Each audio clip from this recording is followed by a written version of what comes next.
캐스터네 스포츠 나이트. 안녕하십니까, 캐스터입니다.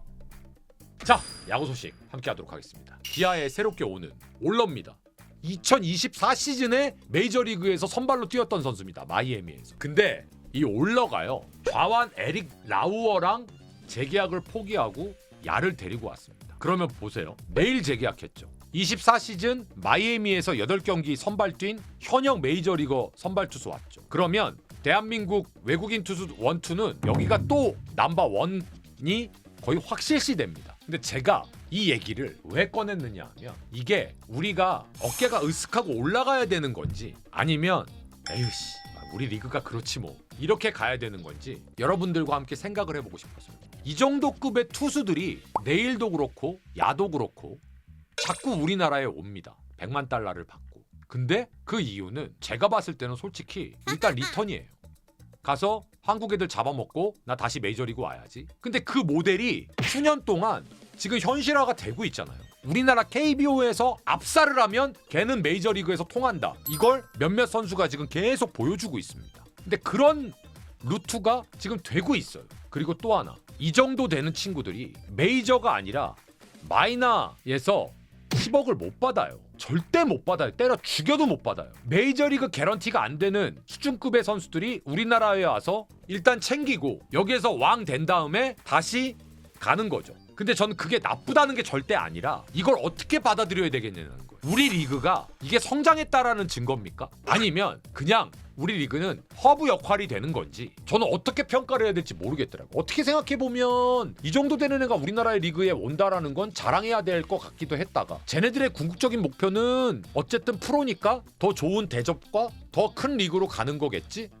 그럼 우리나라는 허브인가? 굳이 이거를 기분 나쁘다 기분 좋다의 계제가 아니라, 그래 네덜란드 축구 리그처럼 포르투갈 리그처럼 그래 더 큰 무대로 갈 수 있는 그런 리그가 됐으면 좋겠다 로 생각하시면 틀린 얘기입니다. 왠지 아세요? 유럽 축구 같은 경우에는 선수를 이적시키면서 이적료를 구단이 수익으로 가져가잖아요. 그런데 야들 계약은 선수 이적료 우리가 택도 없어요. 자유계약이기 때문에. 오히려 얘네들을 데리고 올 때 40인 로스터에 포함되어 있는 애들이라면 미국 구단에다 우리가 돈을 이적료로 주고 얘네한테 돈도 주고 데리고 오잖아요. 근데 얘네들 계약 안 하면 미국 구단 갈 때 우리나라가 이적료 받나요? 못 받잖아요.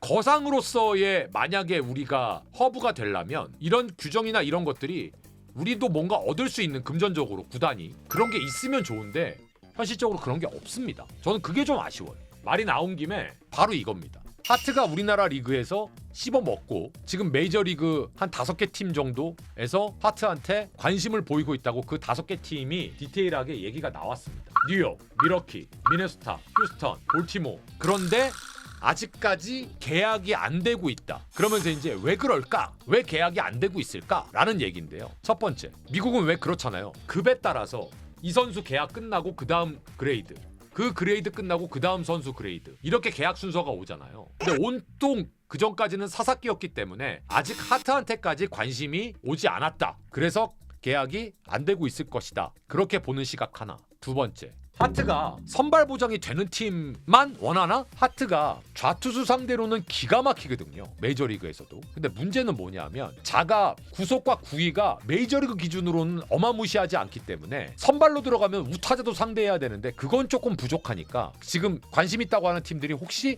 얘를 불펜으로 생각하는 게 아닌가, 좌타자 승부용으로. 근데 하트는 난 그건 별로, 그런 시각이 있지 않을까라는 또 기사입니다. 근데 어쨌든 저쨌든 이게 우리가 좀 아까 얘기했던 이런 역수출의 그런 일환이잖아요.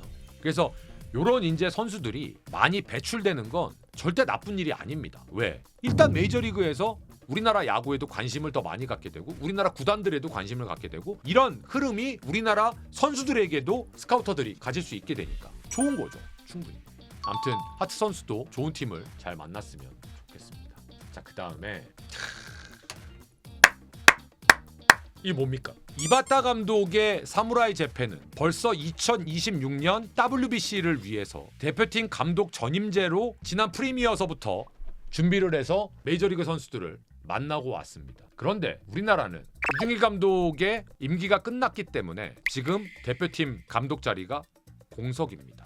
과연 우리나라 대표팀 감독은 누가 해야 됩니까? 그 얘기입니다. 후보로 류지연 감독, 강인권 감독, 이동욱 감독, 전력 강화 위원 중에도 후보가 있답니다. 근데 감독감이 없다? 물론 틀린 얘기 아닙니다. 그런데 감독감이 없다라는 얘기와 괴를 조금 같이 하는 얘기가 뭐라고 생각하냐면 겁이 너무 많아요, 우리나라. 아니, 감독감은 하늘에서 떨어뜨려 줍니까?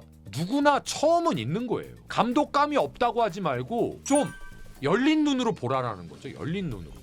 유지영 감독, 강인권 감독, 이동욱 감독, 김원영 감독, 감독했던 분들 사이에서만 찾냐고요. 왜? 그럴 수도 있는 거예요. 외국인 감독을 전임제로 두는 것도 방법이에요. 근데 그건 생각도 안 할걸요, 아마. 언제까지 감독하면은 진짜 김인식 감독님, 유중일 감독님 이렇게 할 겁니까? 말이 됩니까 좀?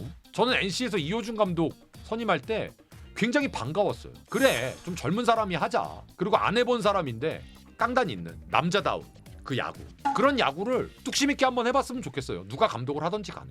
그래서 저는 대표팀은 정말 영광스러운 자리, 말만 그러지 말고 선수들도 책임감을 가져야 되고 코칭 스태프도 책임감을 가져야 되고 무엇보다 연속성이 있어야 될 겁니다. 그리고 감독 얘기가 나와서 말인데, 감독도 이제 완전히 세대 교체가 돼야 됩니다. 그리고 그걸 두려워하면 안 됩니다.